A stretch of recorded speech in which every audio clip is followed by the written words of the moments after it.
Hello everyone, a warm welcome to this session on how to score a verbal 40 plus on GMAT verbal. I'm Piyush, a strategy consultant at GMAT Wiz. I'm gonna be your main host in the session today. So warm welcome to all of you guys and happy Holi in advance to all of you who are from India like me. So I hope this festival of colors bring a lot of joy and happiness in your life. Maybe this could be a start to your right path as well.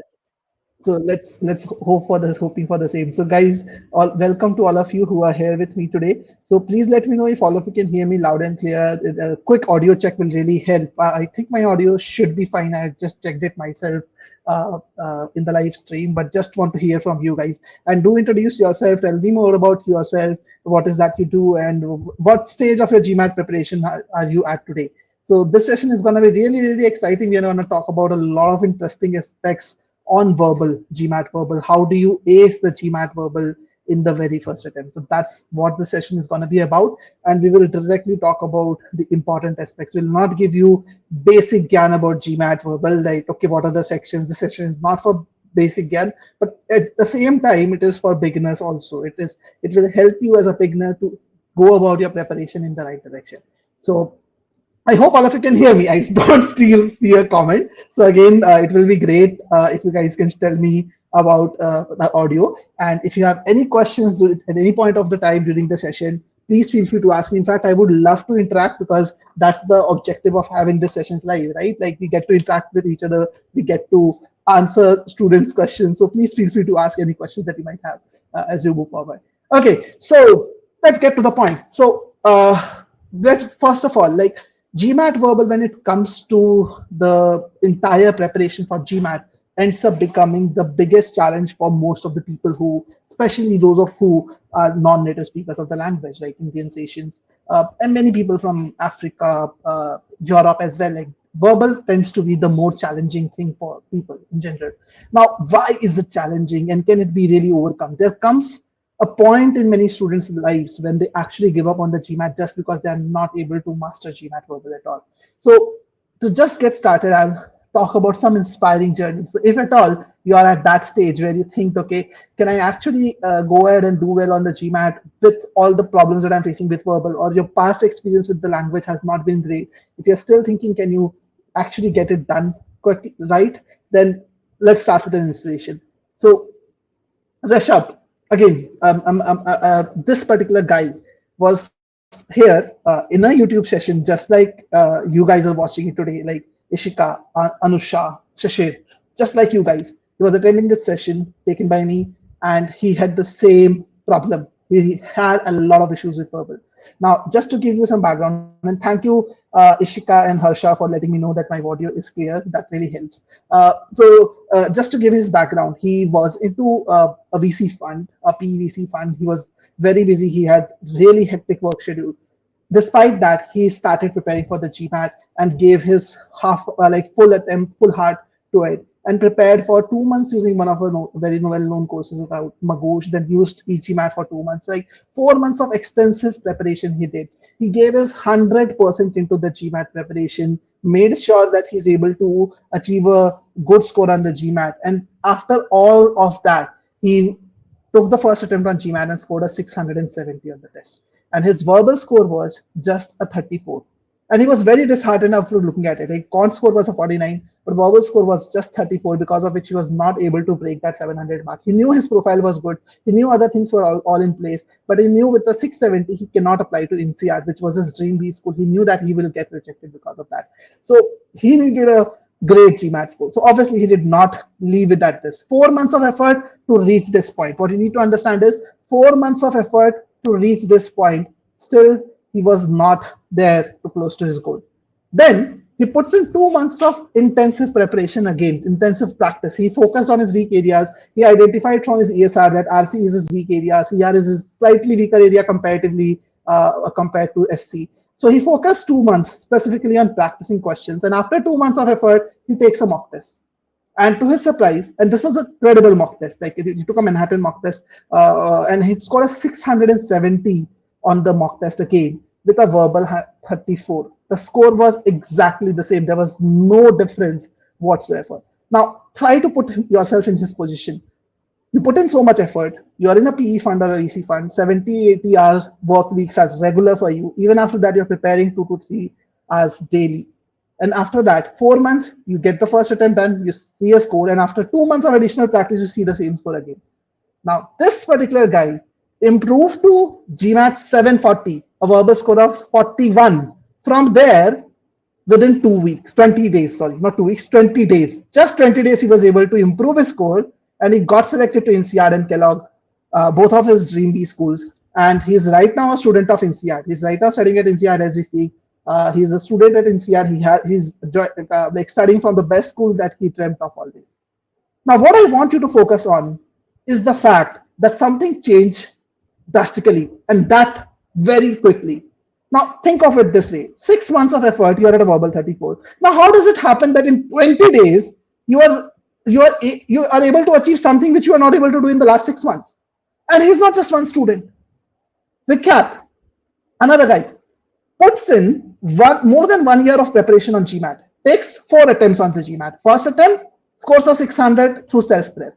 Then uses a very well-known course, one of the courses which was used by HUB as well, and scores 610 in the next attempt after 4 or 5 months of additional effort. Then takes another attempt after additional 2-3 months of effort, scores a 640. Then takes another attempt on the GMAT, still scores a 640. 4 attempts on the GMAT, his verbal score has not moved a bit. Like in all these attempts, he scored very well on Quant. His verbal score has not moved a bit. And then suddenly, in one single attempt, like again, you might have seen on GMAT Club forum stories where people start with a 600, then they improve to 640, then they improve to 670, then they improve to 690, and then they improve to 710. I understand these stories. These are like still good improvements. Now, if you look at this story with Cats, the scores were almost similar in all the attempts. Like very little improvement has happened. And suddenly he sees a spike of 70 points. He sees a spike of 70 points, all because of the verbal score improvement. Now, I'm pretty sure that some of you might be thinking that, Piyush, what happened? And that's the question. How did it happen? Is it magic? Is it a miracle? What do you guys think? Is it going on in your mind? What happened with these guys? Why did this happen with these guys? How could they overcome such things? And I'm not just talking about people who were genuinely excellent or brilliant, like they did in the first attempt and there was a smooth journey. I'm talking about people who had trouble. Why did it happen? How did it happen? That's the question that we need to understand. Now, why am I starting with this? Please understand. Most of us do not really understand how GMAT verbal works. The reason why these people were able to turn around their entire preparation so swiftly and so precisely was not because they just used a certain course or they worked with a certain mentor or something like that. The main reason why they were able to achieve that was primarily that they understood the GMAT the right way now. Earlier, they were not able to do that. And because of that, their effort was actually wasted. They were putting in effort on the wrong thing. And that's why they were not able to see a score improvement at all. Or even if they were, there was a very small score improvement.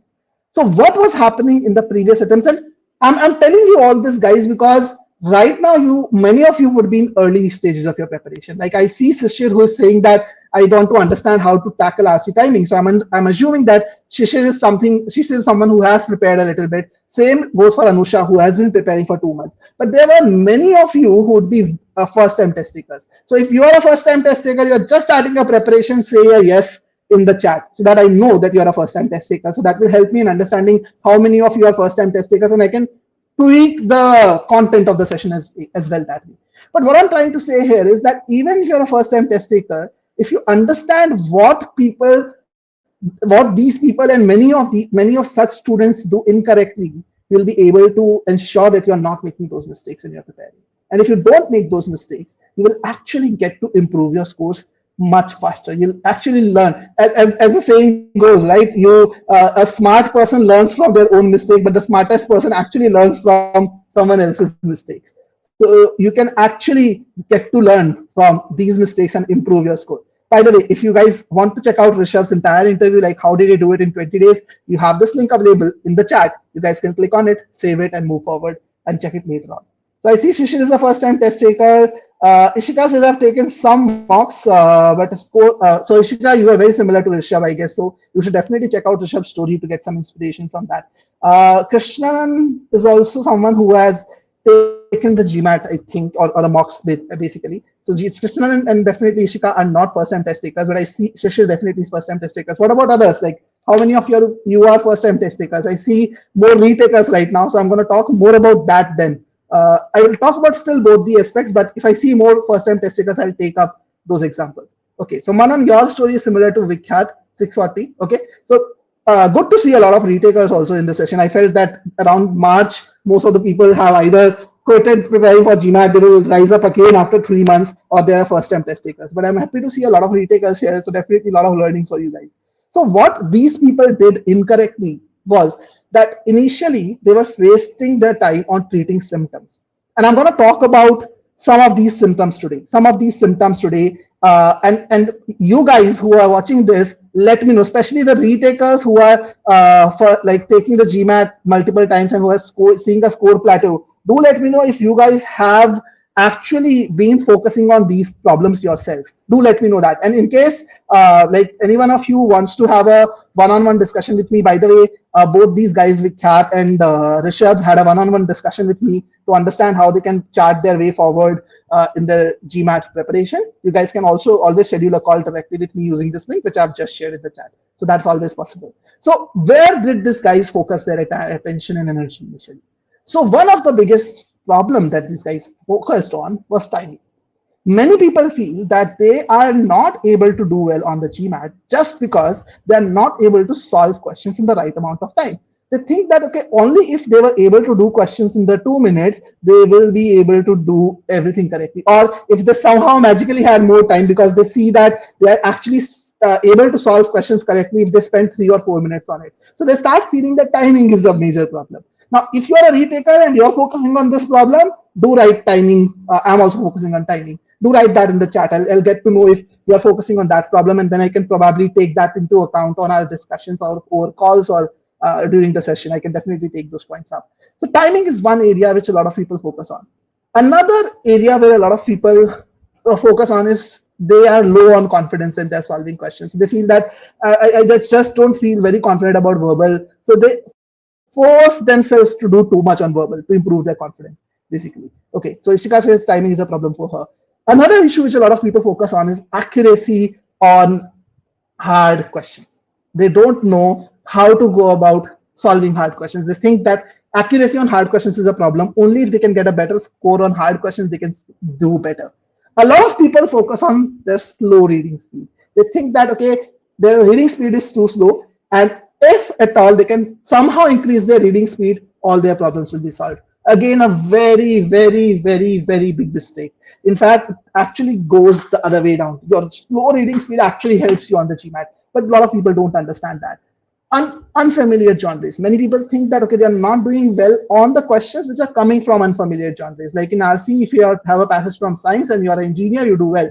But if you are an engineer and you have a passage from humanities, then you're screwed. You cannot do anything. That's what many people think.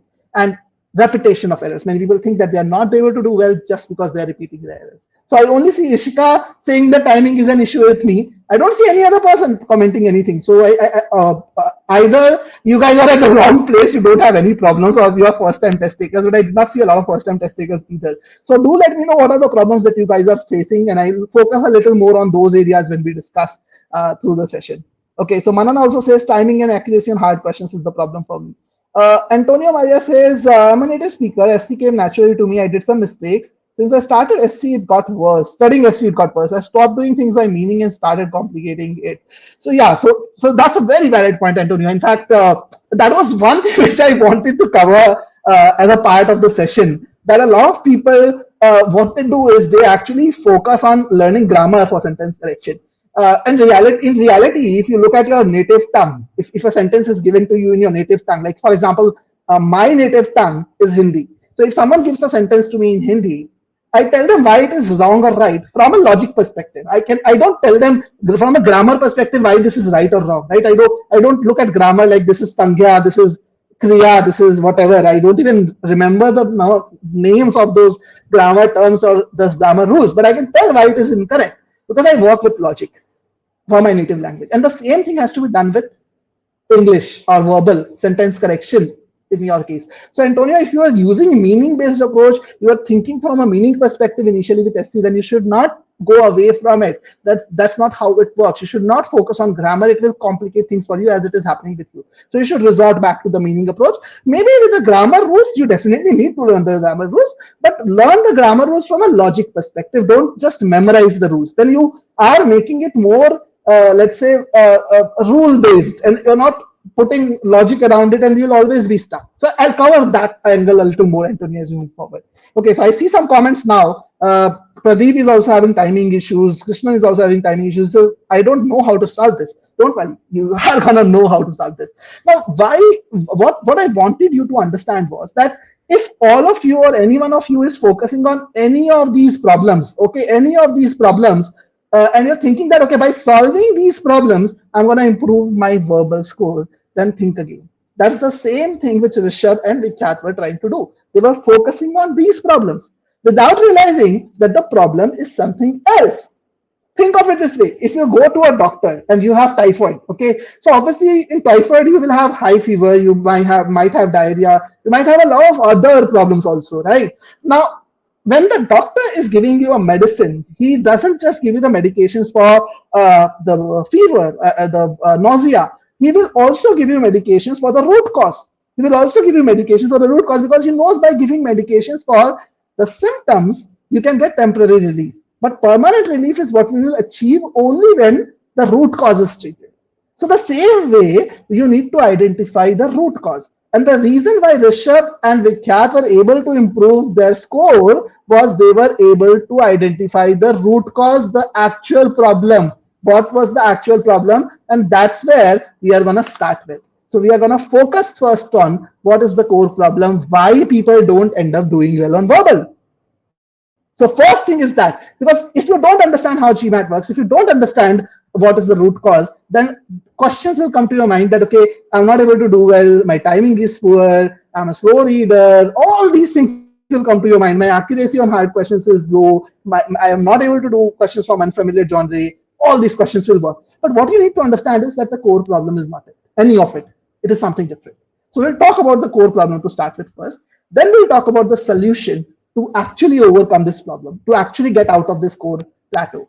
And then we will talk about how can you put a certain schedule around things to master the solution, and what should be your timing strategy for verbal 40 plus. All right. So that's the agenda for the session today. But obviously, if you guys have any questions, feel free to interrupt and ask me at any point of time.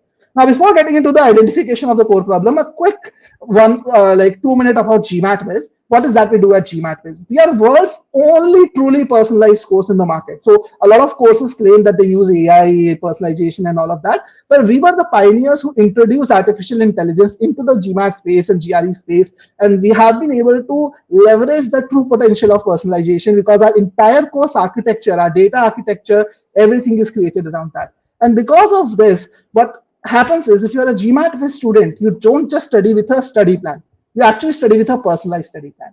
And this study plan is totally personalized to your requirements, your timetable, your availability, your skill set. So you are studying and focusing on the areas in which you are weak, and the study plan is adaptive in nature. It's not like, okay, a study plan was given to you in the beginning and you are just following that study plan. It's a templatized study plan. You get a study plan for every single week, and based on your strengths, your weaknesses, and every single day, even every single hour, the study plan can adapt. As the AI learns more about you, it changes the course curriculum. And your course content is also changed in real time. Something you've done, you're not doing well on it, you don't know what to do next. Before moving forward, the platform will automatically identify your gaps, your weak areas, and give you improvement modules in the real time on the go. Even if you take a GMAT Wiz mock, all other mocks will just give you data that, okay, what is that you need to, how have you done in this test? There could be more data, less data, but we provide you all the data. On top of it, we provide you real-time improvement module. So after the mock, if you don't want to kind of go through all the data, just look at the step-by-step analysis, 1, 2, 3, what is that you need to do? And at a click of a button, you can actually execute those steps. So a real-time improvement module is there, and all GMAT students get dedicated mentors whom they can connect with every 10 to 15 days to discuss about their progress. These are one-on-one discussions with your mentor. Each discussion is about 10 to 15 minutes long. You can have the discussion with the mentor, understand what you're good at, what you're bad at, and how to move forward. Your mentors will even tell you how to utilize your energy, where to work on, when to take mocks, when to schedule your GMAT when you're GMAT ready. So all these people worked with the mentors, were able to achieve great success. And because of all of it, we are GMAT Plus most effective course if you look at average score improvement. Our average score improvement right now, this is slightly aged data, but earlier, like right now, our average score improvement will stand somewhere around 95 points, and you can compare it with some of the other courses who are also partners on GMAT Plus. So that was a quick intro about GMAT Wiz. Now let's get to the main problem. What is the main problem? Why do people struggle with verbal? Now, the main reason why people struggle with verbal is they don't understand what GMAT verbal does. They just think verbal is nothing but the English language. Now, when you think verbal is nothing but the English language, what you naturally do is you start treating verbal in the same way you learned English in your school. And this is not just you. This is even with some of the topmost courses that you will see in the market or institutes that you will see in the market, because most of the teachers are also have gone through the same curriculum. So they also think of grammar, sentence correction as grammar. So what they teach and what they recommend is also something which is very similar to what was recommended to me or what was recommended to them in the school. So how we start SC, like how I started SC. And just to give you some background, I was someone who struggled badly with verbal, and I was able to improve my score to a verbal 41 and score 740 on my very first attempt. So how I started sentence correction was when I actually bought this book called Wren and Martin, because I felt we have to learn grammar, right? And Wren and Martin was like the Bible for learning grammar, like that was taught in school, referred by multiple people. So I bought Wren and Martin, and I also bought some of the other books which are popular for GMAT. And I learned various concepts. I learned the concept of simple, complex, compound sentences. I learned what are the different type of adverbs, what a place adverb, time adverb, what are their orders. I learned different rules. Now the problem was not with the rules. The problem started happening when I saw exceptions to those rules. And then it was not just exceptions to the rules. It was then exceptions to the exceptions of those rules as well. So the problem was there were so many use cases. There were so many exceptional cases that I had to always keep in mind. So after 2 months of studying Wren and Martin and all of that and all those books, I knew thousands of grammar rules. I had a very good idea about thousands of rules. I definitely memorized a lot, but I couldn't remember all of them. If you ask me all the rules, I cannot tell you, but I tried to memorize as much as possible. I maintained error logs. I tried to repeat on the errors that, revise the errors that I was making so that I don't end up making them again and again. So I was doing all of that overall. But even after that, my score was inconsistent. So let me switch to a different mode. This way you will be able to see the entire screen. So my score even after that was very inconsistent, and I used to score poor almost every time. And whenever I used to analyze the solution, I always felt that this time I missed this rule. So this time I did not think so. I did not focus on the subject verb logical agreement. I did not focus on the past perfect tense rule. So I have to be more careful around that. And that was my idea, that my error log mentioned that I have to be focused on this particular rule.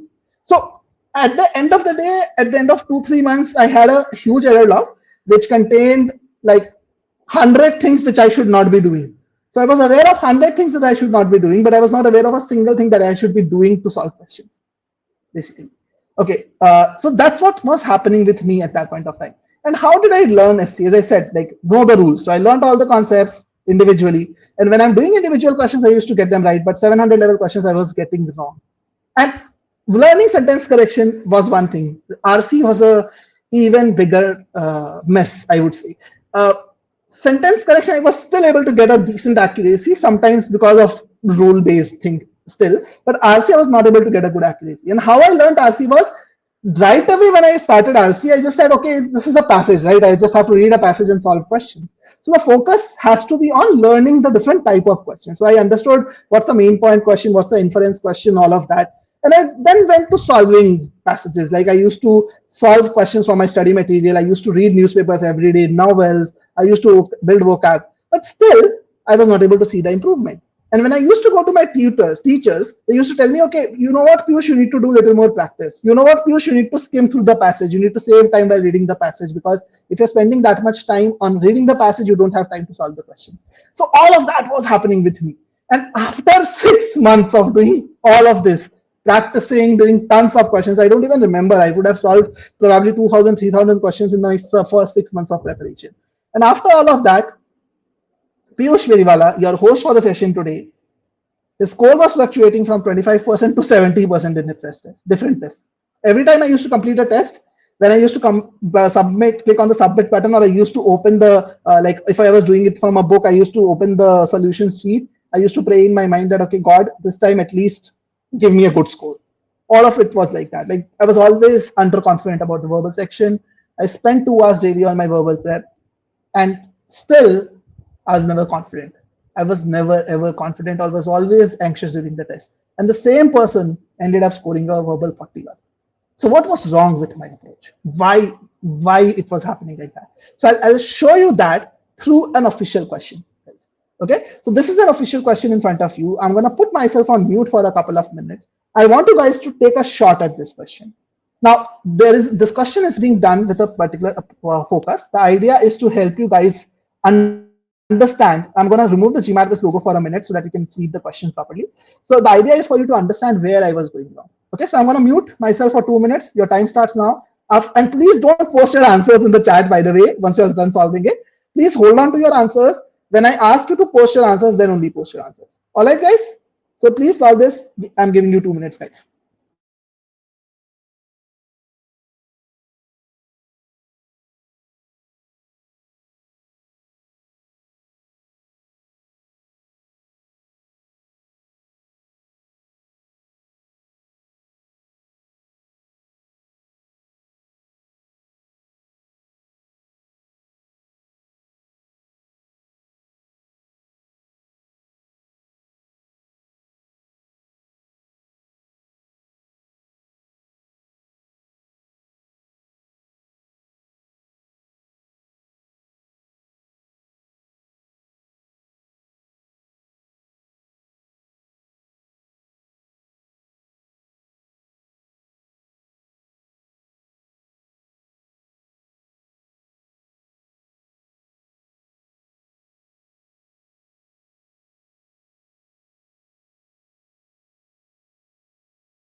All right, guys, 2 minutes are over. So if you have solved this question, you can start putting in the responses in the chat.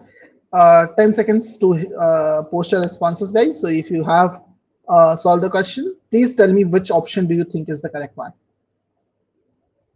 I'd like to hear your thoughts on this. And Aniket and Arif, I see two people. The name starts with A. Both of them are going with option B. Okay, then I have two people, Sushil and Pradeep, going with option A. Okay, Dipti joins, and Dipti and Anusha join with option B, and Yogesh says option C, Fan says option C, Antonio also says option C, Okomo says option B. So I see a lot of you going for C and B. There are 3 votes for option A, and I think there are about a lot of people going with B and C. Okay, Krishnan joins with option E. All right, so I see B being the most popular one, followed by like C and like A. Like A is the third least, the third most popular. Okay, another vote for choice C coming in. All right, guys, I see a lot of votes coming in on the choice B and C, primarily some on E and some on A. Okay, thank you so much for answering this. By the way, this is a difficult question. You might see just one word underlined, but this is a difficult question as per GMAT. Like the difficulty level of this question would be easily like 700 level because of the mistakes that people do. Now, again, the objective of showing you this question, understand that the objective of showing you this question was not to solve this particular question, but is to basically help you understand why people go wrong with verbal. So focus more on that learning, not just this particular question. So how I'm going to help you with this is I'm going to solve this question twice. First, I will solve this question as I would have solved it earlier, like how I would have solved it, like how old Piyush would have solved it, as in when I was struggling with verbal. At that point of time, how I used to solve it. So I'll solve it first that way. And then I will solve it again using the method that I use now, using the method which helped me improve my score, using the method which helped Rishar and Vikhyat improve their scores. And a lot of other people improve their scores in GMAT verbal. Okay, so let's get started. Now, when I was struggling with verbal, the approach that I followed was a more grammatical approach. Now, in order to save time, I knew that is somewhere I have to save a lot of time. And in order to apply the right grammar rule, I learned an approach called the splits approach, like a 2-3 split or 3-2 split, or looking at vertical scanning of the choices is what many people call it. What basically that means is you look at the choices first, you see what is the point of difference in the choices, and then based on that, you apply your grammar understanding to solve the question. So when I look at this question, I see there is one word underlined, but I would read the question first, and then I will look at the choices to see what is the difference. So I read the question. Scientists have recently discovered, I'm showing you the entire thought process which is going on in my mind when I was struggling with verbal, and then I'll show you the right thought process as well, which I've used now. So this is old Piyush again, okay? So scientists have recently discovered what could be the largest and oldest living organism on Earth, a giant fungus that is an interwoven filigree of mushrooms and root-like tentacles spawned by a single fertilized spore some 10,000 years ago and extending for more than 30 acres in the soil of Michigan forest. Okay, so when I read it, it sounds a little weird. I see spawn, I see a giant fungus spawned, and I see extending. So it sounds a little weird. So spawned and extending are not technically sounding or rhyming very well. So I would ideally have wanted an extended. Spawned and extended sounds better, basically. But still, as I said, I would vertically scan the choices and see what's happening. So I need that extending is one word, which is underlined. And what I see in the options are different versions of extending, the single word. What is extends? Extends is the simple present tense of that basically word. Okay. Then extended is the simple past tense of that word. Option D is the simple past with the subject, and option E is the present continuous tense of that word. So what I see is that there are different tense forms being used. And what is option A?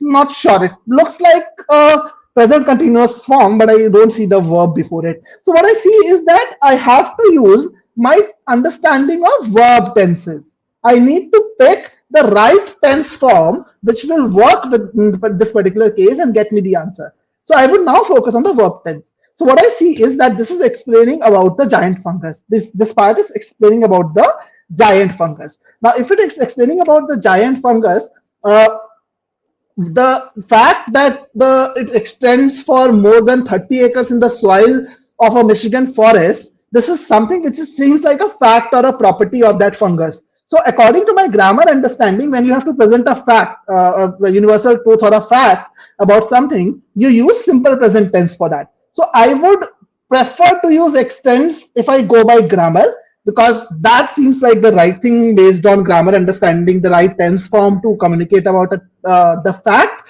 But at the same time, when I go by the rhyming thing, I feel that extended is a better option. In that case, it rhymes better with spawned. I'm talking about spawned by a single fertilized spore. That's also a fact in a way.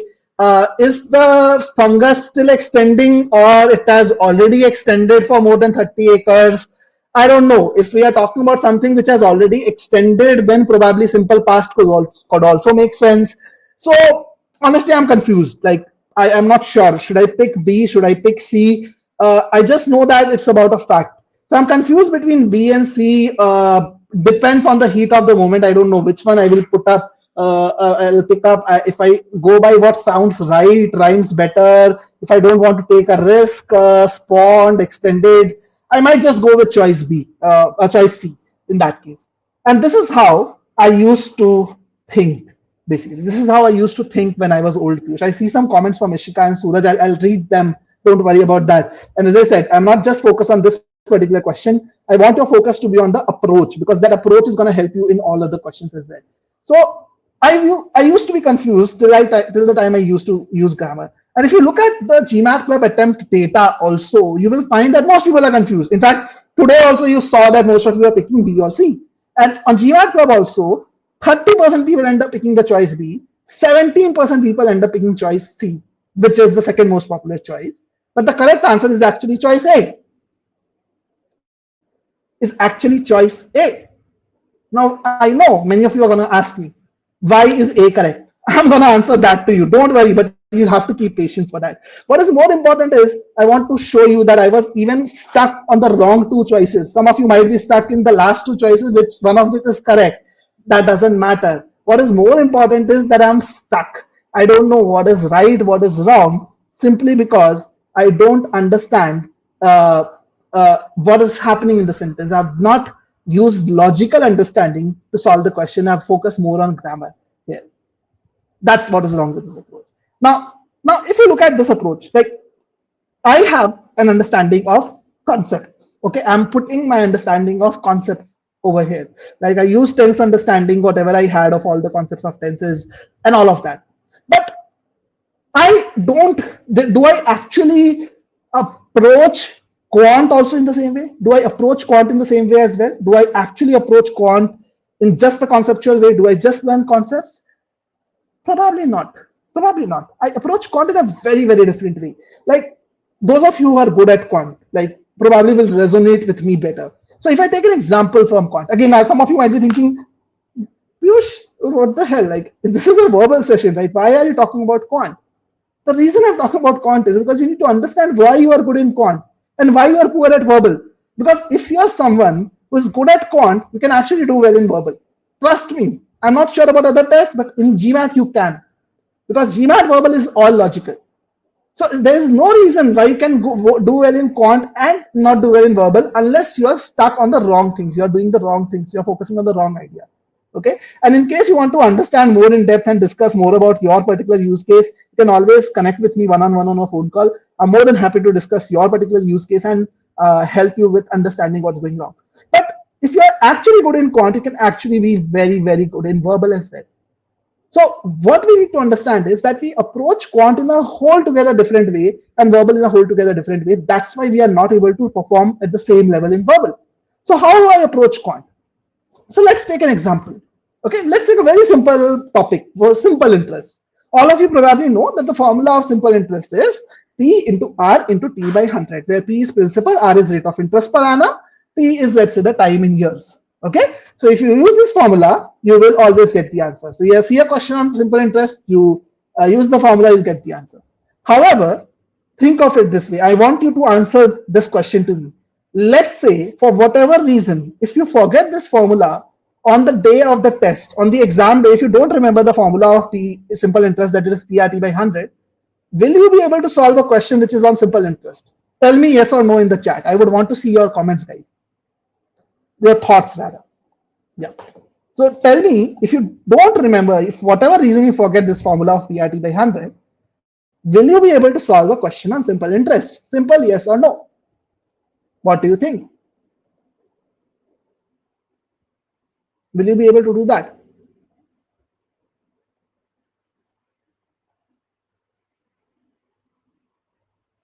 I'm waiting to hear from you. Okay, I do see some comments. Ishika says yes. Okay, Yogesh says no. Antonio says yes, but it will take longer perhaps. Okay, a good point, Antonio. Abhinav says yes. Amit says no. Divya says yes. I see more yeses than no's, but we have, see, it's a number of no's and yes both. But Doya has a different perspective. She says yes, but that depends on your daily job. Okay, that's a good angle to look at. So it doesn't really depend on a daily job. You're connecting it with the daily job probably because it's more about whether you understand the logic behind the rule. As simple as that, basically. The idea is that understand it this way: whether you are able to solve the question, the answer to this could be yes or no. That all depends on whether you understand the logic behind the formula. Those of you who know that this formula is nothing but unitary method, those of who you know that this formula is nothing but unitary method, you would not even need to derive this formula. It won't even take you longer than this. You won't even ever forget the formula. Leave everything aside. You won't forget the formula. But even if you forget it for any reason, you will know that it is plain unitary method. You will apply the unitary method and you will get the question. So what is happening in Quant? You are not just memorizing a rule, right? You're understanding the rule. And that's what is important. And what's happening in verbal? Like if I look at myself, when I was preparing for sentence correction, I was learning grammar rules. I was learning that, okay, a past perfect tense is supposed to be used in this way. Supposed to be used in this way. But why? Why? There is a logic behind that. The grammar of any language has two broad purposes. One, standardization of the language. That's where idioms come in. But the good thing is GMAT, idioms are deterministic error only in 3% of the cases. There are always other errors associated with that. The other reason where 97% of GMAT questions are focused is that the grammar of a language is also focused on communicating the same meaning to everyone who reads it. So you read it, I read it, anyone else reads it. If there is a grammar, a standardized grammar, then it allows people to get the same meaning out of the written piece of information. There won't be any ambiguity that is there. And that's what is important.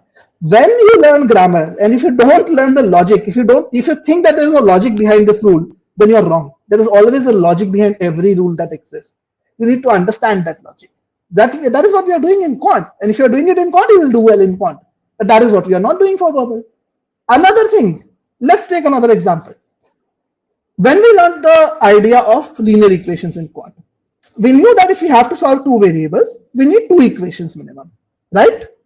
If you have to solve for two variables, you need minimum two equations, basically simultaneous equations to solve for two variables. However, we also learned the concept that if you have additional constraint, in some cases it is possible to use just one equation, basically to solve using one equation, not one variable. It is possible to solve using one equation as well. For two variables, you can solve using one equation also. So we learned this concept. Then we learned a method how to solve questions. Okay, so this is one particular question which is there in front of you. Now, I want to solve this as soon as possible because I want to go back to verbal. But I still want you guys to take 1 minute to try and attempt this. Just 1 minute, not more than that. Just take 1 minute to go through it so that you're able to resonate with my point. Okay, so I'm going to mute myself for 1 minute, try to solve this question.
Right, so I've given 1 minute to all of you guys. Again, I am not going to solve this question. I don't want you to focus on solving the question.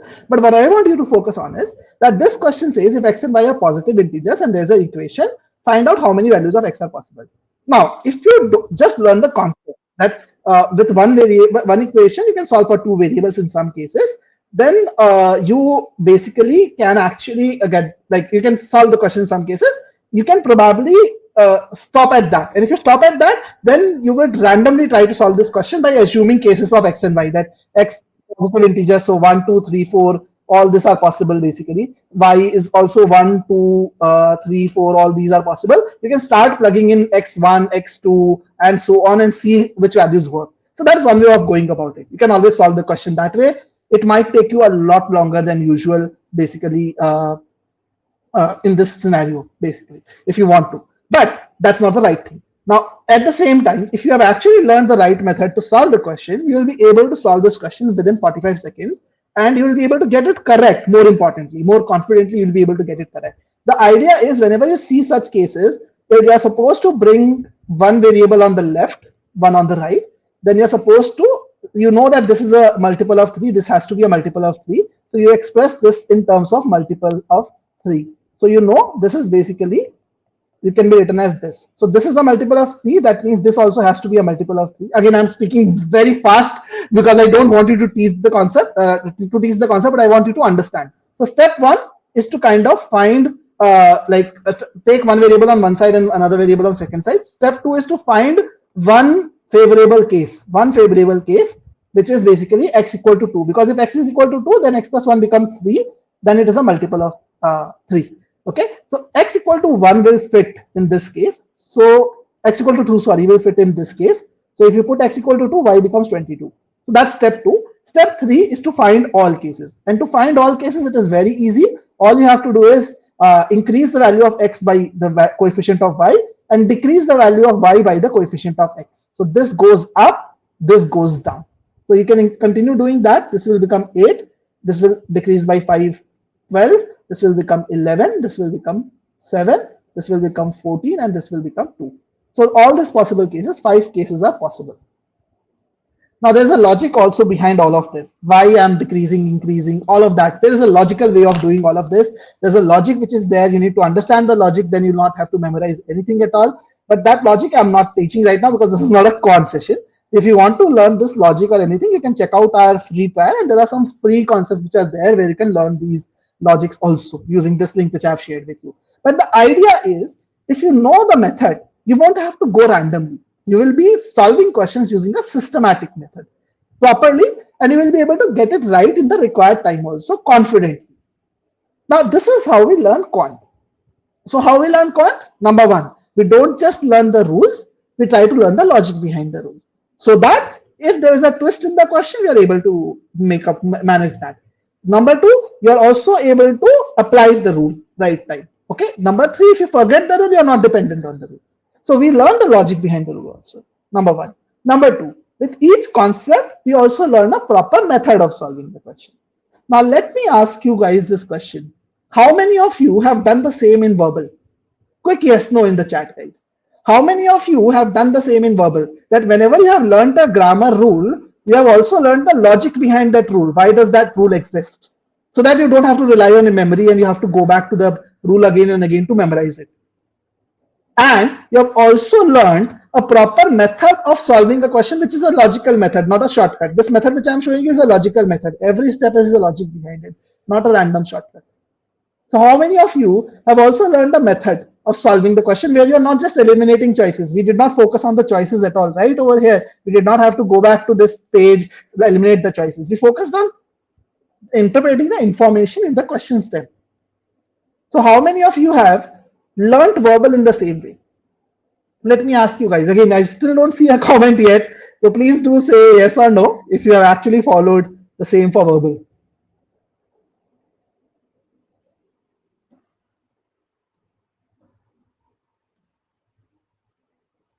Let me know yes or no in the chat, guys. How many of you have learned verbal in the same way? Learned the rules from a logic perspective and also followed a method. If you have not learned it, you can always say no. That choice is there. I see complete silence. So I'm assuming that no one has done it. Everyone is waiting that if someone has done it, they will just say yes. But I'm not going to say no. So if you can always say no, that's also a choice, basically, guys. Okay, I still don't see a single yes. Okay, Ishika says try to. At least she has tried. So she says not all the time. Okay, so I do see some no's coming in. People are now getting itchy. Piyush is not going to move forward unless we comment. So okay, so I see understand that a lot of you might not be putting a no because you're waiting for a yes. But the idea is that we have approached verbal and quant in very different ways. That's the point that I wanted you to understand. And that's the reason why you're good in quant and not good in verbal. You're not treated verbal in a logical way. And that's what I was also doing. I'm not just pointing at you guys. Don't feel bad. If you're writing a note, don't feel bad. I was also in the same position. What is important over here is, do you realize that? Do you understand that? And do you find out the solution? So what is the solution? The solution to your verbal problem is first of all a positive thought process. You need to give yourself this reinforcements daily, which I'm telling you. I was able to turn around my verbal story primarily because I challenged myself. I told myself, Piyush, you know what? Enough of saying that the problem is with verbal. The problem is not with you. Enough of saying that.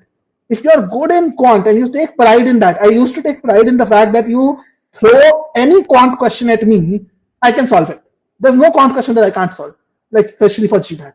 I can solve any quant question you throw at me. I used to take that much pride in quant. So if you take that much pride in you in quant, then why can't you master verbal? That thought process was one thing that changed everything else. I started looking for methods. I started looking for the problems, the root cause. So what you need to do is you need to start with this positive thought process. Again, I'm not some Gyani, I'm not some guru over here who's just gonna teach you spirituality. What I'm telling you is pure science. I've told you why it is so. The problem is not with verbal. You have to understand that. Many of us say that the problem is with verbal. Many of us say that verbal is subjective. Verbal is not like quant. I understand it might not be like quant, but for GMAT, it is like quant. It is not subjective, it is objective. There is always one correct answer, four incorrect answers. There is no debate about why those answers are incorrect. There is a proper reasoning why those are incorrect. So there is no subjectivity in verbal. Okay, please understand that. Agree to this. Tell yourself the problem is not with verbal.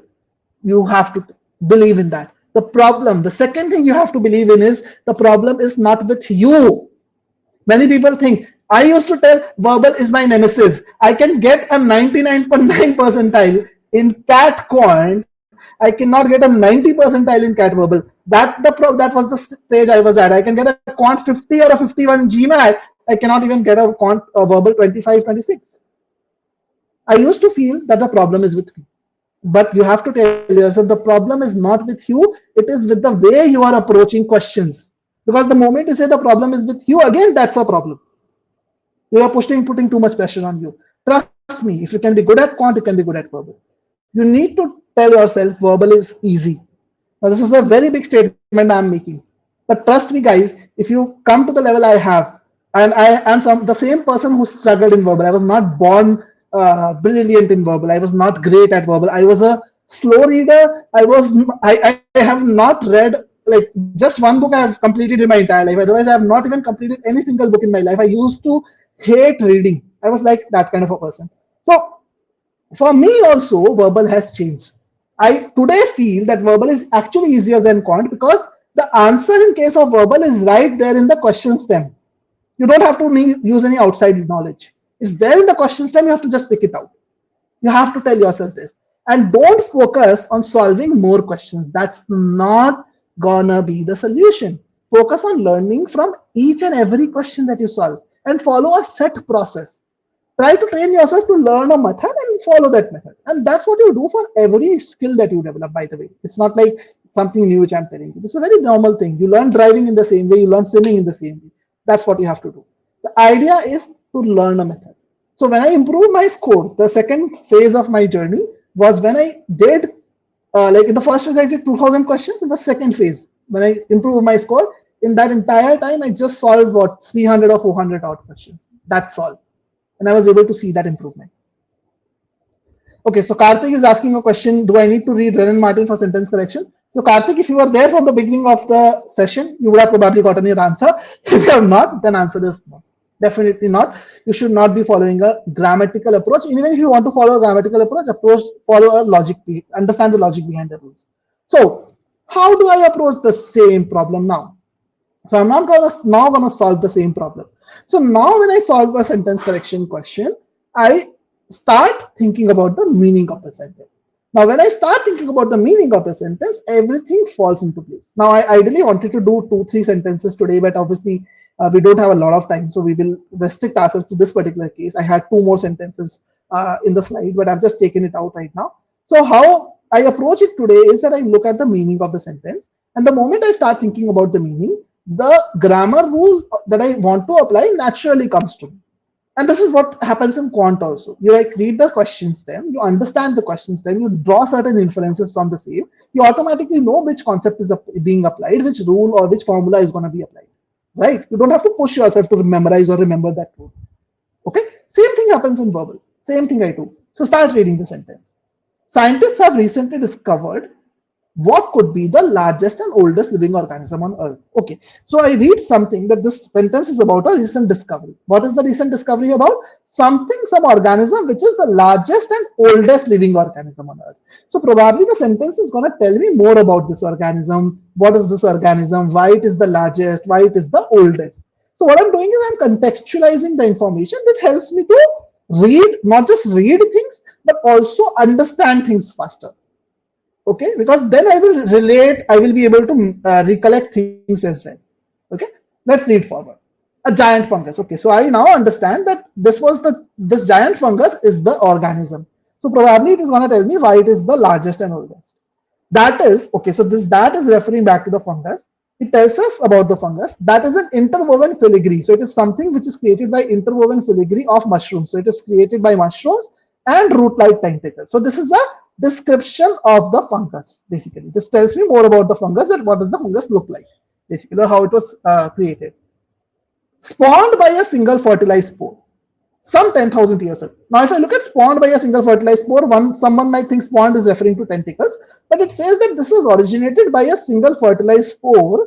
Again, you don't need to use your scientific understanding that funguses are created by spores. Even if you don't know that, it's okay. Something is spawned by spores some 10,000 years ago. So this tells us, this connects with the oldest angle, right?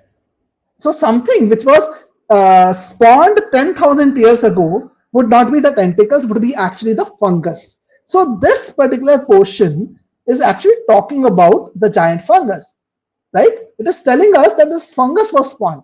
But now, whenever you come at a verb, especially a ed form of a verb, in GMAT Wiz, we always have this philosophy. You need to understand whether that verb is a verb, word is a verb or a modifier. You need to understand that. So you always ask this question: is fungus doing the action of spawning? It is not, right? The fungus is not doing the action of spawning. Who is doing the action of spawning? The action of spawning is done by someone else. So if the action of spawning is done by someone else, shouldn't the sentence say fungus was spawned by? If we wanted to use a verb over here, then we should have had a was before it. But since the was is not present, then this spawned is nothing but a modifier. Okay, this is again additional information about the fungus. So what I see is the sentence is telling me about an organism, the fungus, which is the largest and the oldest. Till now, whatever I have read tells me about the fungus being the oldest, that it was spawned 10,000 years ago. Let's read further. And, okay, so this is the connector. And extending for more than 30 acres in the soil of Michigan forest. Okay, so this angle tells me about the large, like how large the fungus was, right? The size of the fungus. And this is connected with and with the previous one. So now my information is complete. I get to understand why this fungus is the largest and the oldest, and the sentence is making complete sense. Now, if I see extending is the underlined portion. Now, this also is parallel with this spawned. So if I have a modifier here, according to my understanding, I also need to have a modifier here as well. So this entire form should be a modifier, right? So we are looking at extending. We are looking at something which is a modifier. And extending itself is an ing verbal modifier. Now, if those of you who want to learn this concept, you can always learn it from the free trial of GMAT Wiz. There are certain free concepts over there. Definitely this concept of ED Verbals is also there. You can use this link, which is in the chat, to kind of create an account over here and learn this concept. But by the way, I need extending itself because it's a modifier. Okay. Now, the moment I did all of this, I can actually tell you that extending is my correct answer because this is a verb form, this is a verb form, this is also a verb with a noun, a pronoun, a subject as well, and this is also a verb. So obviously, I know why this is correct because this is a modifier, and I know why all of them are incorrect because all of them are verb forms, which is what I don't need over here. Okay, so I have a solid reason of selecting an answer, I have a solid reason of rejecting an answer. So do you guys see the difference in the thought process, how I approach questions now? Do you guys see the difference in the thought process? And if you see that, quick yes, no about what is the difference that you see? Quick thoughts on that. What is the difference that you guys see?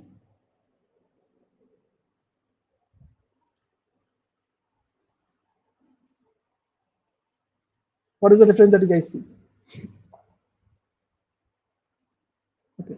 So I'll not wait for the comments because we have already spent an hour on the session. I want to move a little faster now. So basically the idea is that now I'm approaching questions in a more logical way. And when I approach things in a more logical way, I'm not just dependent on vertical splits and this and that. I have an idea about exactly what's happening, and I can actually be more confident about my approach, my skills as well, overall.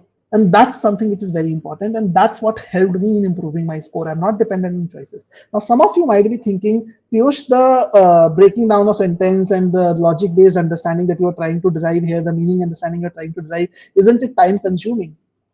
Isn't it time-consuming? If that is your question, yes, it is time-consuming. But it is not time-consuming in its eternity. It's only time-consuming in the beginning. When I followed this approach in the beginning, it used to take me 3 minutes to 4 minutes to solve a sentence correction question. But what you need to understand is that this is a normal thing. And whenever you learn the skill for the first time, when you learn driving for the first time, you have to look at so many things. You are always a slow driver. You couldn't drive at 100 kilometers per hour right away, right? You wouldn't have the confidence. You understood everything slowly and steadily, and now you can probably drive and speak on the phone at the same time. That's not recommended, but you can probably do that, right? So initially I used to take 3 to 4 minutes to do that, but when I did around 50 questions using this method, the time came down to about 2.5 minutes naturally. And then another 50 odd questions, this came down to 2 minutes.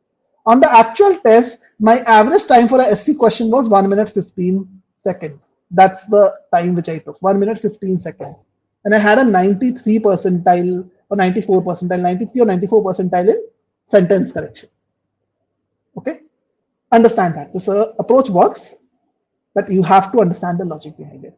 So how should you go about learning sentence correction? So what should be your right learning curve? The right learning curve is one which takes into account the logical aspect of things. So if you're struggling with sentence correction, you have to learn all these concepts, definitely. But you have to understand what binds all these concepts together. The thing that binds all these concepts together is the meaning. The meaning is the common thread. Meaning is the common thread that binds all of them together. So you have to focus on learning the logical aspect or the meaning aspect of things. That's what you need to do. And that's what we teach at GMAT Wiz. So if you're a GMAT Wiz student, you will be seeing this in your coursework, that in sentence correction, the first approximately 8 hours of content is just to teach you how to identify the intended meaning. And there are multiple steps involved in it. You have to learn how to break down a sentence. You have to learn how a sentence was constructed in the first place. All of that you have to learn in a very, very logical sequence. If you learn that, then only you'll be able to develop this thought process. So first step, when you start focusing on sentence correction, is not to take a grammar book and start learning grammar. In fact, in this 8 hours, we don't use any grammar terminology except the subject and verb. We don't even use adjective, adverb, any of those grammar terminologies are simple, complex, compound sentences. He says simply focus on understanding the intended meaning, how to break sentences down, how to understand the intended meaning, even if the sentence is illogical. The idea is that. Think of it that way. And then you learn each and every grammar rule that exists, basically, from a logic perspective. Try to understand the logic behind, okay, why the subject verb rule speaks like this, why the noun pronoun rule speaks like, what are the modifier rules. In fact, at GMAT Wiz, we have come up with simple 3 rules that work for all subject verb pairs, that work for all noun pronoun pairs, basically pronouns, that work for all modifiers. So if you want to ace these 3 topics, which is, by the way, 70% of the entire area of GMAT is covering around this 60 to 70% is tested on this. You can just remember 3 rules. That's all. You don't have to remember anything else. But you have to understand the logic behind it, because everything falls under these 3 rules. These are called the golden rules framework, as you can see over here. So you can actually just memorize learn those 3 rules, not memorize, learn those 3 rules from a logic perspective, and you'll be able to solve questions. So the idea is learn the meaning first, how to identify the meaning first, then learn the grammar rules from a meaning perspective, so that the moment you start reading the sentence from a meaning perspective, if there is something wrong, logically you'll be able to identify why it is wrong, and you'll be able to work on it right away. You won't need to put in additional effort apart, like consciously, to apply the error rule, basically. Okay, that's what you need to understand. So let's take the case study. Let's take a case study. Let's see how a student actually applied this. So again, Rishabh, the first guy I started with, I talked about him a lot. 6 months he took, 6 months to verbal 34, and he was stuck from last 2 months on this particular score. In 20 days, he was able to improve to verbal 41, studying in NCR. Now, when he came to us, he, according to his recent attempt in the mock test, his score was around 49% in RC, 56% in critical reasoning, 78% in SC. Now, if you look at this particular use case, what will you recommend him? If you were having a similar problem, what would you recommend? Let me hear from you guys. Let's see how many of you are data like analytics expert who can actually analyze data and come up with logical inferences. What would you recommend this student? If someone came to you, let's say this Rishabh guy posts a query on the GMAT Club forum that these are my scores, where should I focus my attention? What would you recommend? Let's hear it from you. I'm going to mute myself for 30 seconds, grab a glass of water. I would like to see some of your thoughts on this, guys.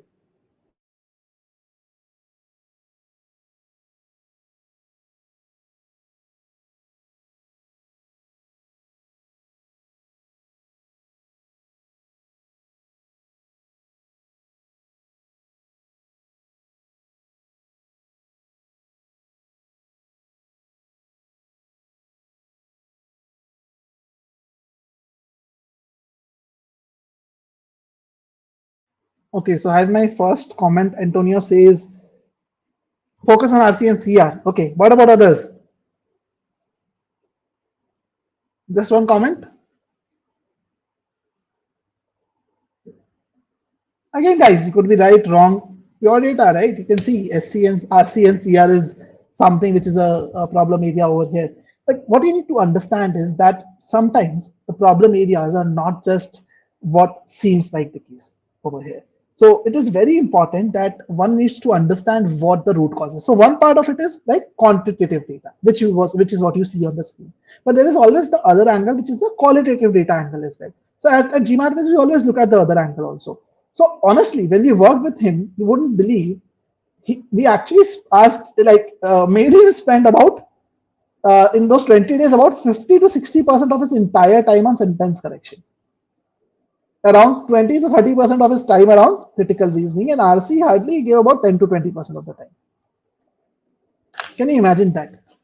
SC seems like the best. Duyan Fan says relocate is study timing corresponding to 3 section, not abandoning SC. Okay. So again, similar, SC should not be abandoned. That's a very valid point, but focus more on the CR and RC part. But what you need to understand is that our thought process was completely different. And why was this so? The reason was, you need to understand why is he poor in CR and RC. Sometimes you might think, okay, someone is good in SC, so they know the grammar rules. That's right. But is it right to say that the SC is not a core reason why they could be poor in CR and RC? It could be. Why? Think of it this way. He's still at a 78% in SC. He's not at 100%. So it's still possible that he's getting the hard questions wrong in SC. Now, hard questions are the ones which test you more on the logic. Every question tests you on logic. But if you're someone who has learned the grammar rules by heart, and for someone like Rishabh who put in 6 months of effort, used 2 courses, Magoosh and EGMAT, learned all the grammar rules that he could learn and applied all of that, you could be getting the questions right by putting in all the grammar understanding onto the question. But it is still possible that you're not reading the questions from a meaning perspective. And the moment you are getting questions from a meaning perspective, which test you more on meaning, you are getting them wrong. So an SC score could be great, but still the problem is you don't read things from a meaning perspective. And also that is not affecting you that much in SC. But that could still affect you in CR and RC, because in SC though you just have to read one sentence and understand the meaning of that sentence. In CR and RC you have to read multiple sentences. You have to understand the entire context. If you don't read it from a meaning perspective, you don't understand the context. If you don't understand the context, you don't get things right. So if you have to work on sentence correction also, what you need to understand is when he was spending 50 to 60% of his time on sentence correction, he was not improving his sentence correction alone, he was improving CR and RC also, because his sentence correction focus was not to improve his grammatical understanding. You already knew that. The idea was to understand how to break down sentences, read it from a meaning perspective, and also learn the logic behind the grammar rules. That's something which helped him improve his comprehension speed. So what we did was we actually made him solve a few passages and also a few questions overall. And what we saw was that he was reading the passages too quickly. Like the passage that he was reading it in 2 to 3 minutes very quickly. And then he went to the options. So he had a rough idea of what's mentioned in the passage, and then he used to go back to the passage again and again to reread for eliminating the choices. And that used to consume about 2 minutes per question anyway. So his total time per passage was 9 to 11 minutes, because of which he was not able to do everything correctly, and he used to just randomly go through the choices and mark them randomly. But in reality, someone who is like a smart test taker, what they will do is they will read the passage properly the first time. Might take 4.5 minutes, 5 minutes to read the passage, but then they would have a crystal clear understanding of what's being stated, and then they can eliminate the choices more confidently, where they would just need to spend 45 to 60 seconds per question. So overall time per passage is only going to be lower compared to your time when you're skimming through the passage, when you're reading too quickly versus you're reading properly. So what you need to understand is that you don't need to focus on your reading speed. What people focus on is increasing the reading speed. They focus on increasing the reading speed basically, and with that their comprehension speed goes down, because if you obviously read faster than usual, you will not be able to comprehend it as well. And when you increase that, comprehension goes down, your accuracy goes down. So what will you do with the saved time if your score is not great? Many people tell me, Piyush, you know what, I did poorly on the GMAT because I just had 10 minutes left for the last 10 questions. I asked them, what's your verbal score? They say my verbal score is 26 because I was only having 10 minutes for the last 10 questions. Then I tell them I was exactly in the same spot. I had 10 minutes for the last 10 questions and my verbal score was a 41. How do you explain that? Because you cannot do anything with the time that you saved if you're not understanding. So focus should not be on increasing reading speed. Focus should actually be on increasing your comprehending speed, because of which your reading speed might go down or stay same, whatever. But your focus is not on reading speed. The focus is over here. The focus is on the comprehension speed, and you focus on improving it. And that you can only do by reading things logically, breaking things down logically. In fact, in an RC passage, if you have to read fast, you have to break the sentence down into modifiers and all of that. But you don't have to question the logic. In a sentence correction question, I read the sentence, I break it down into modifiers, subject, verbs, and all of that. But I question the logic also. Is it making logical sense? In an RC passage, that breaking down into modifiers is something which helps me into kind of reading things faster, understanding them faster rather. When I understand them faster, I'm able to recollect, I'm able to like connect pieces of information. So when you are reading an RC passage, a lot of you were asking, how do I improve my RC skills? So I'm focusing on it a little more. None of you asked about CR. So I'll just focus on SC and RC for now, because those were the two main areas which you are focusing on. So how to build the right RC skills? You need to understand where to pause, where to take a pause, how to take care of complex words. Like there will be complex words which you don't understand. How do you take care of that? You have to understand that.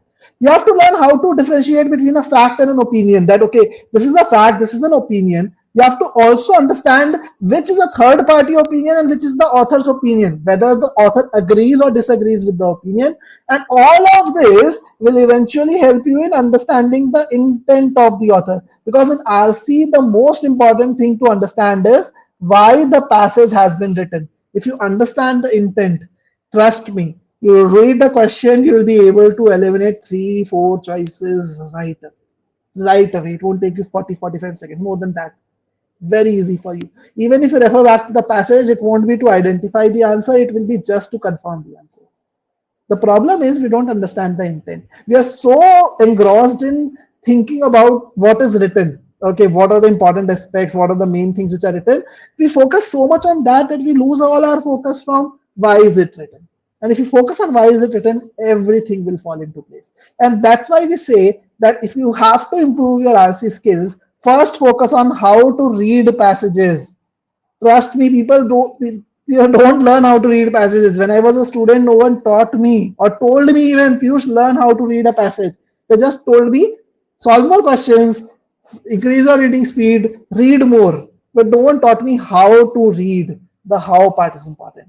And if you're a GMAT student, you would see that about, again, 8 hours is just focused on reading style. How do you read? How do you read? If you don't understand something, how do you understand that? How to take care of complex words? How to put yourself in the author's place? How to take care of transition words? How to deal with opinions? How to summarize paragraphs and then identify the purpose of the passage. Only after that we go into individual question types in Unit 3, inference, application, everything we will teach you, everything, main point, everything, detail, everything we will teach you over here in Unit 3. But the idea is first you need to learn how to read well. So in RC, if you want to improve your reading style. Okay. So what is the solution? We talked about the solution. The solution is to have the right method.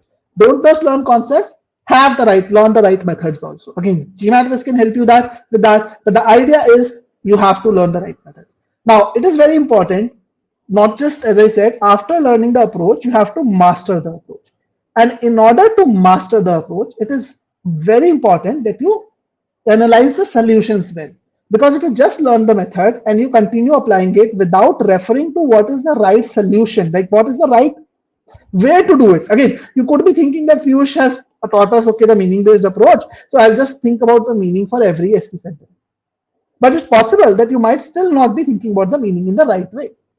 So if you don't have a solution, if you don't refer to a solution which tells you the meaning, what is the right meaning, then you'll not be able to stick to that right meaning. So the idea is that you should refer to solutions. More focus. After solving every question, give 5 to 6 minutes time on solution analysis. And refer to solutions which follow a consistent method. So if you are learning SC, every solution of SC questions that you are learning should be in meaning-based approach. If some questions are solved using meaning-based approach, some questions are solved using grammar, you'll actually be confused. So the solution should be consistent and using a logical method, the method that you want to learn. So this is a very important aspect. Now, after that, you need to make sure that you verify each question irrespective of whether you get it right or wrong. So even if you get the question correct, check the solution, make sure that your approach matches with the approach in the solution, and spend your time on sentence analysis or argument analysis or passage analysis. What people do is when I tell them, okay, analyze the solution properly, they focus on option analysis. Trust me, that's not how it works. If you spend all your time on option analysis, you're still gonna learn 10 things or 100 things that you should not be doing. But what you need to learn is one thing that you should be doing in order to improve your score. And that's something which will happen if you actually focus on reviewing the solution from the context standpoint, from the question standpoint. Okay. And then note down the gaps between your approach and the right approach so that you can master the right approach. Again, we don't have time to solve this question. Otherwise, I would have asked you to solve this question. But the idea is, let's say this is a CR question in front of you. Okay. So you read, this is the question prompt. There is this one sentence. This is the second sentence. This is the third sentence. Okay. 3 sentences argument. Okay. You solve this question. You picked whichever answer. Let's say you picked choice A and whatever. Then you look at the solution. What you need to do is you need to read the solution in this way that, okay, when I read the first line, at the end of the first line, what was my analysis of the first line? Some people don't do any analysis. Some people do partial analysis. And that's where they go wrong. You don't go wrong because you did not eliminate the choices correctly. You go wrong because you did not understand the context.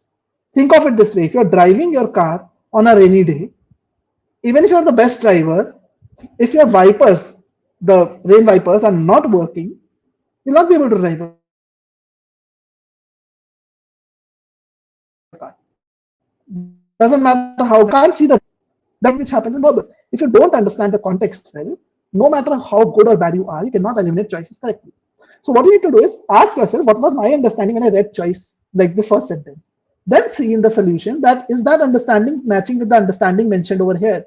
If it is not matching with the understanding, you have made a mistake and you have to improve on that. Similarly, look at the next sentence and ask yourself, did I combine the information presented in this sentence with this sentence over here? And did I come up with this inference or not? And do so for the remaining sentences. What I'm trying to say is that as you move forward, your understanding of the context should evolve. It should evolve for SC, it should evolve for CR, and most importantly for RC. So please make sure that you understand this aspect. Okay. So how to create the right action plan? So I've been giving you a long lecture for an hour. I hope you guys are understanding where you are going wrong. So a quick wake up call, all of you guys. Like the last comment I see was like 13 minutes back, and just want to see you guys before I proceed to the strategy part.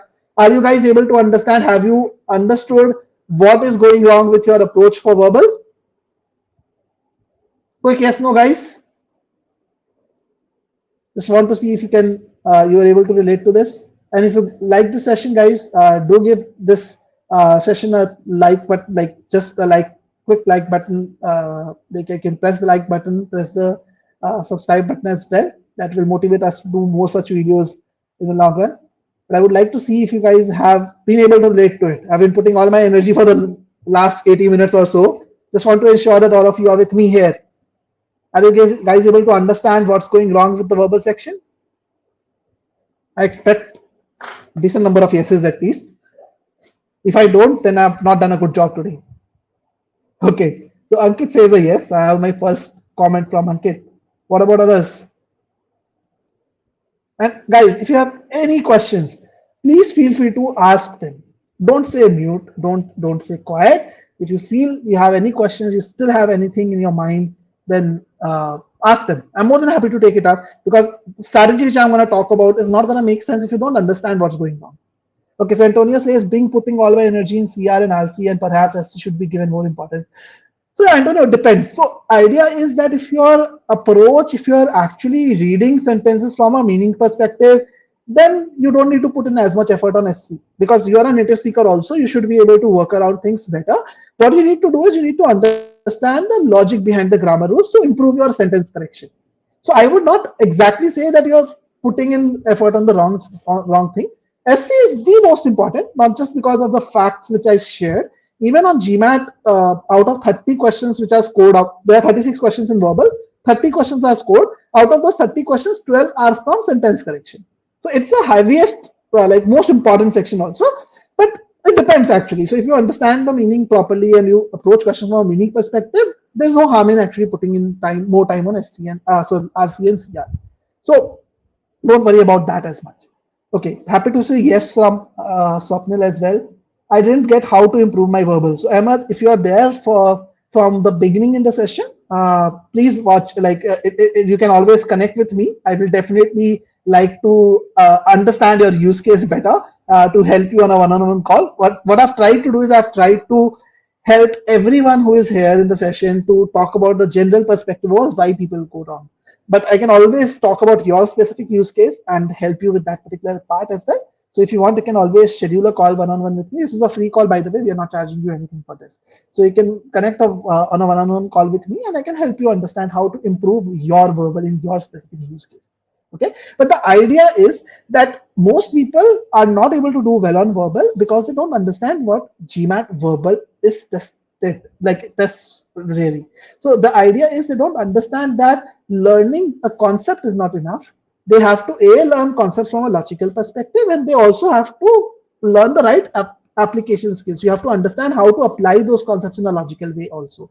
So both things are equally important. They go hand in hand, and you have to shift away your focus from practicing more questions to learning from each question.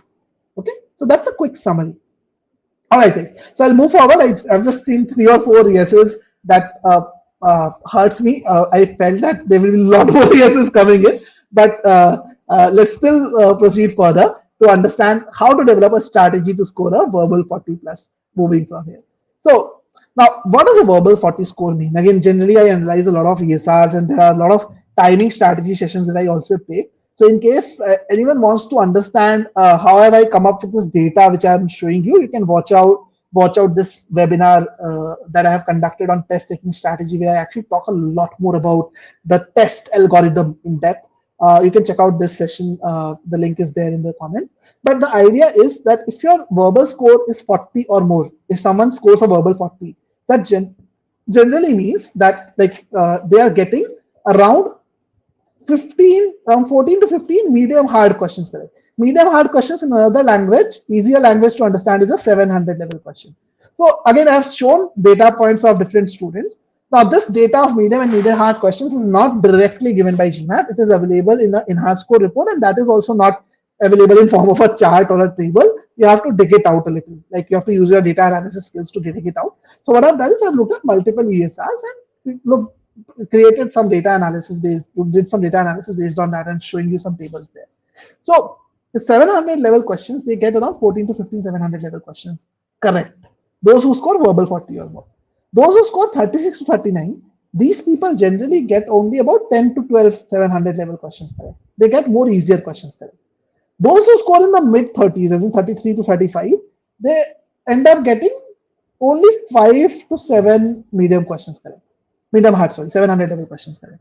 And those who score around verbal 30, like 29 to 31 in this range, they hardly score any medium hard questions correct. Most of their questions that they get correct are around 650 level only. Like medium question is basically, this is 650 level and this is 700 level. All right. So what I'm trying to make you understand is that if you want to score verbal 40 or more, you have to actually understand how the GMAT algorithm also works. So you can watch the session recording again. Antonio, the question that you have asked, that is something which I've covered in this. You can watch this in depth to understand more angles. But whether you skip a question or not, due to lack of time, is something which depends on where you are. If you are in the first 3 quarters, I don't generally recommend that. But that also depends on how much time you have already spent on it. Basically, if you have spent too much time on it, you can skip it. So check this webinar. Like I know I'm asking you to do something which will take a lot of your time for a simple question. But this webinar will actually give you a lot more perspective about how the algorithm works. And I'm pretty sure that you'll love the session, basically. Okay, so the idea is if you want to score a verbal 40 or more, you need to move to 700 level questions quicker, and then you have to get a lot of them correct in order to get the right score. So basically, people who score verbal 40 or more are consistent even with the hardest questions. They can get even the most difficult questions correct consistently. People who get a 36 to 39, so if you're in that range, that means your problem is with inconsistency in hard questions. You're consistent with medium ones, as in you get them right, and that's why you're able to get to the hard level, but you're not very consistent with the 700 level questions, and that's why you're not able to get many of them correct. So you don't end up scoring well. You get a lot of hard questions, but you don't end up getting them correct. So over here, if you are in this bracket, if you are in the bracket of 36 to 39, again, I'm giving you a generalized approach so that it works for everyone. The idea is that if you're in this particular bracket, your approach is not completely wrong. Your approach is more or less fine. There is a little bit of fine tuning which is needed overall to improve your score. However, if you're in the mid 30s bracket, then you're lucky with the hard questions that you're getting correct. Your methodology needs to be completely revamped because you're not able to get the hard questions right. You are only lucky with the hard questions. So you need to do overhaul of the method. You need to change your methods entirely if you're around this 33-35 mark. However, if you are in the verbal 30 mark, then it means your inconsistency exists even in the medium questions. So you might need to work a little bit on concepts also along with working on the approach part. Okay, so the idea is that I've just summarized it over here, which I've just mentioned, that if you're 36 to 37, you need to fine tune the methods. Consistency in hard questions is you have to focus on. So you have to focus specifically on specific modules, not all modules. You don't have to learn everything. If you're in 30 to 36, you have to do complete overhaul of methods, and you have to do focused practice, not just random practice, focused practice on the weak areas method and focus on methodology. There is a proper gradual time improvement approach that we teach. So all of that we can connect and discuss. But the idea is that you have to focus on the overhaul of methods. If you are in verbal 26 to 30 range, you have multiple concept gaps also along with the overall of methods. So you have to actually learn in a different fashion altogether. Okay, practicing questions will not suffice. So if you're already scoring 670 or more, I generally consider a lot of factors like time available with you, target score, resources you have utilized to kind of give you the best possible advice. So in case you guys want to connect with me, like understand that, you can always schedule a one-on-one call if you are having 670 or more score already. Then obviously your case is a little different from every other case. So we have to understand your case and give you the right advice. So you can use this link in the chat. It's already there in the chat. It's simple, www.calendly.com/GMAT. That's a very simple link. You can use this link and connect with me over a phone call to discuss. But I'll try to tell you a strategy on how to basically improve your score. So again, taking another use case, Rajiv, another student who improved to 740 after 3-4 attempts on GMAT and studying for about 1.5 years on GMAT. So what he did was his consistency. What he focused on was his consistency was there in the medium questions, but he was poor in hard questions. So what he did was he followed a two-step approach. The first step was that he reached a stage where he was confident to say this, that I can solve any question with 100% confidence within X minutes. Okay, read this statement. I can solve any question with 100% confidence in X minutes. So what I'm trying to say is that you first focus on learning the right method. You don't worry about time. You focus on learning the right method so that when you're picking an answer in verbal, you're 100% confident that this is the right answer, nothing else is the right answer. So that is first step. Once you reach that step, then you will go to the next stage, which is you bring this X minutes down over here to 1.8 to 2 minutes. So it's possible that in stage 1, your X minutes is equal to 3 minutes right now. But if you are able to do this with 100% confidence, you are not stuck in the last two choices, you are confident about the answer that you are marking, then we can move to stage 2 now, where you can start working on bringing down your time to 1.8 minutes to 2 minutes as well. Okay, and then you can reduce the exam-based anxiety by focusing on meditation. So what should your sequence of studying be? So I've talked about this already. SC tests you on comprehension skills, CR tests you on comprehension and analytical reasoning both, RC tests you on all three areas. So ideally for a first-time test taker, SC, then CR, then RC is the right sequence of learning. First work on sentence correction, then work on critical reasoning, then work on reading comprehension. On the other hand, if you have prepared already, then you take up a module-wise test for SC, CR, and RC. Your strong areas are where your score is more than 70%. So let's say your data point is something like this, 90% in SC, CR, and RC, 60 and 40. Then you have to work on CR and RC first, then SC. Again, this is a generalized case which I am telling you. Rishabh's was an exceptional case where even after this, we said that SC is what you work on first, even when he had a 70 plus percentile score in SC. So that's a different case because his problem was different. So we have to definitely make tweaks to it. But in general, you need to look at your strong and weak areas and work first on your weak areas. And 70 percentile is a decent enough benchmark to look at that. So what you do is you learn the right approach for each area. So you understand the methods that I talked about, like meaning-based approach, the involved and evolved reading approach for RC, and then solve 15 questions. What is important is do them one at a time. Don't try to do 15 questions in a quiz at once.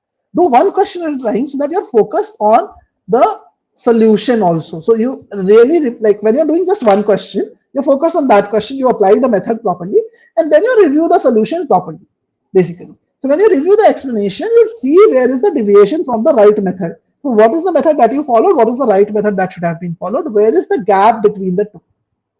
Got it? Once you identify the gap, then you can apply that learning on the next question. Okay? See where is the gap now. After solving the question, look at the solution again. Do in-depth analysis. The idea is you should stick to the method which you have just learned. Make sure that you stick to the method. So every topic that you are learning, make sure you learn the concepts properly first and don't directly jump to practicing questions. Learn how to apply concepts first and then do practice questions. So 3 steps, okay? Not 2 steps. Concept learning, application learning or developing a methodology, and then practicing questions. And again, in GMAT Wiz, we do concept learning first for every topic through video lessons. Then we have this files called concept boosters where we teach you the application of it. And then we finally have the quizzes which are practicing, basically. Okay. So how to master each module?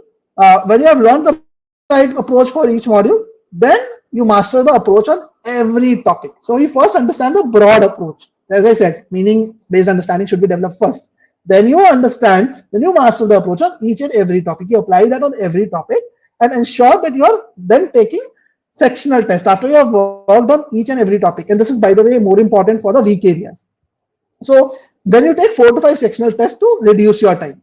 So this is where you complete step 1. So if you remember Rajiv's case, this is where you complete step 1, where you're 100% confident that I can get the questions correct in X minutes. So if let's say the X is 3 minutes for you right now, then you take sectional tests, 4 to 5 sectional tests. So let's say you take sectional test 1, okay?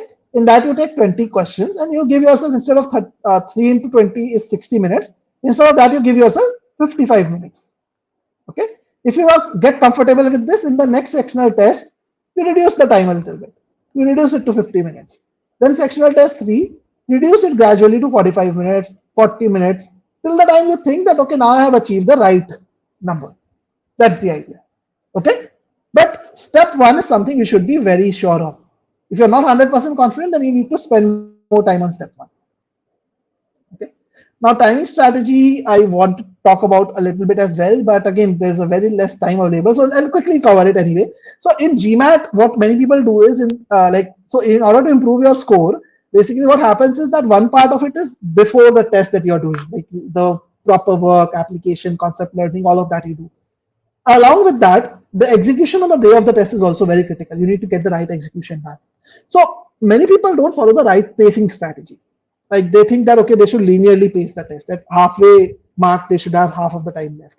Some people think that they should actually have more time spent on the initial quarters and all, but that's wrong. In the first quarter, you should be spending about 1 minute 40 questions, 1 minute 40 seconds per question. Second quarter, you should spend about 2 minutes per question. Third quarter, you can go about up to 2 minutes 20 seconds also. If you're able to do it in 2 minutes, that's also good. Last quarter, you'll have less time, so whatever time is remaining, you just selectively do few questions. That's the idea. And all of this I'm telling you, assuming that you are doing well on the test. If you're doing well on the test, the difficulty level of the paper will go up. The test will go up. So if the difficulty level goes up, then in the first quarter, you will have easier questions to deal with. So your time taken should be on the lower side. As the difficulty level rises to medium and medium hard, the time should also rise, adjust accordingly. That's the idea. Okay. Now, the baseline time for each section should be that in SC question should ideally be done in 1.5 minutes. CR should be done in 2 minutes. And RC should be done in 1 minute 50 seconds. That's the baseline time.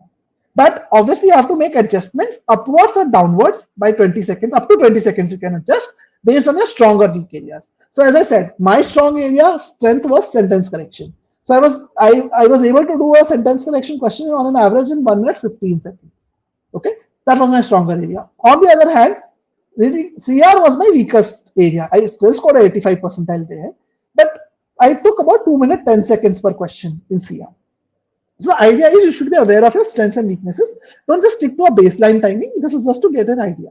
And this baseline time is for medium questions, by the way. Okay, for a hard question, it will always go up.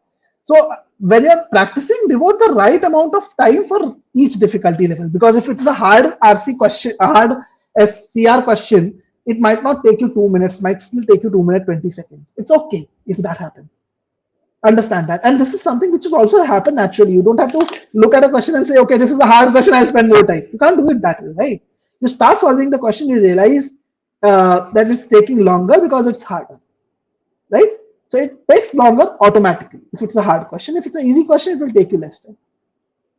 All right, guys. So that's about it from my side. If you have any questions now, I'm opening up the session for an open-ended Q&A. I'm more than happy to take up any questions. I've shared my email ID and my WhatsApp number as well, WhatsApp contact details as well on the screen. But I would prefer, if you want to connect with me, the best way is to first schedule a call on my calendar. That way everything goes as per the plan and I can actually plan your call in my schedule better.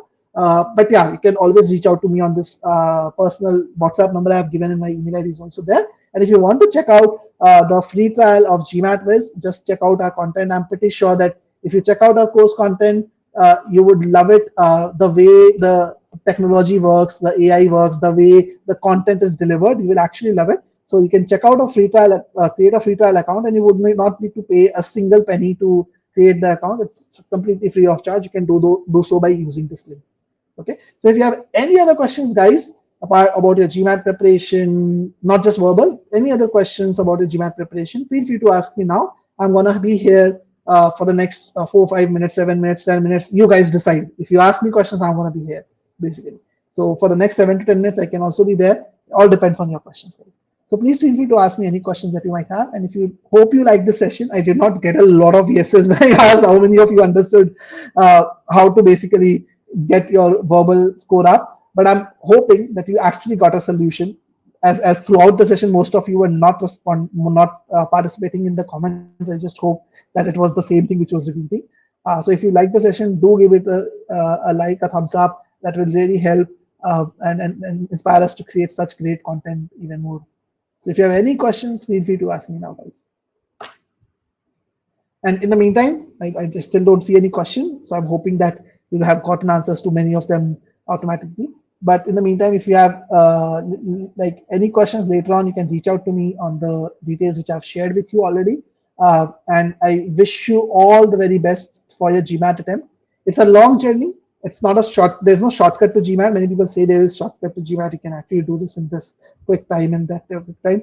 But trust me, it's a proper test which tests your skills to the maximum. But at the same time, it's not a very difficult test. It's a very logical test. You should not get anxious by it. You should not treat it like a test. You should try to learn. You should try to enjoy the experience. So everything that you will learn in verbal, that's SC, CR, RC, will actually help you in real life also, which will actually make you a better person, a better professional as well.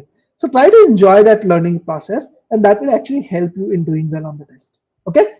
So I hope all of you benefited from the session. Thank you, Antonio, for your nice comment that you actually like the session. I'm very happy to hear that. So do give it a thumbs up. So all the best from my side, guys. I don't see any questions. So I'm going to end the session now. So all the best, and stay tuned for more sessions from us. Thank you so much.